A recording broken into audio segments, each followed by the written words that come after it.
All right, hi, I'm Vicky Roy, speech-language pathologist and co-owner of Dynamic Therapy Specialist. Today I want to talk to you about reflexes and how these impact motor development. So reflexes are an involuntary automatic response of the system meant to serve for protection and survival.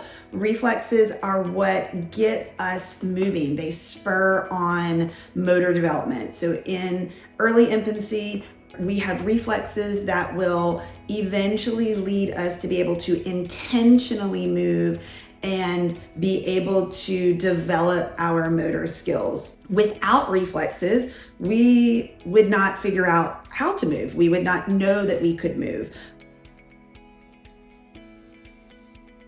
We first need to look at their reflex integration, their reflex development, in order to be able to determine how we can support overall motor development. So when we have a child who is struggling with handwriting and we are trying to teach the skill of handwriting without looking at the foundational skills of their reflex development, we are inadvertently training a behavior that really should be coming from an automatic standpoint. When you pick up a pencil to write, you should not be thinking about how hard you need to hold the pencil, how hard you need to press on your paper. You shouldn't be thinking about down and around. You should pick the pencil up and it should be an automatic response so that then you can think about what you want to write. What happens is oftentimes when we are addressing handwriting from a traditional standpoint, where we're teaching the behaviors that we want versus recognizing those foundational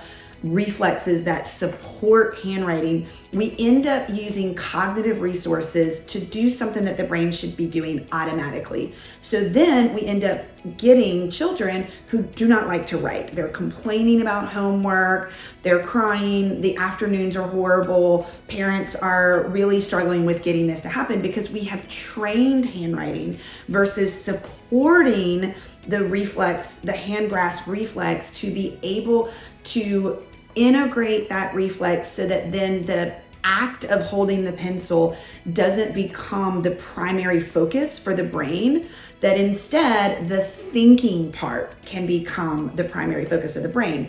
So at our clinic here at DTS, our therapists are trained in reflexes to understand how reflexes impact motor development so that they are able to utilize this understanding of reflexes and how we integrate and support motor development so that when we are seeing something like balance or handwriting or other gross motor challenges, that we don't go straight to training that behavior from a top down, let me teach you how to do it, but instead we support it from a foundational standpoint, looking at reflexes and how various reflexes integrate in order to support bike riding, in order to support being able to step up and down steps, to be able to balance on a balance beam, to be able to hold a pencil, and to be able to organize your thoughts in a way that will allow you to engage in written expression,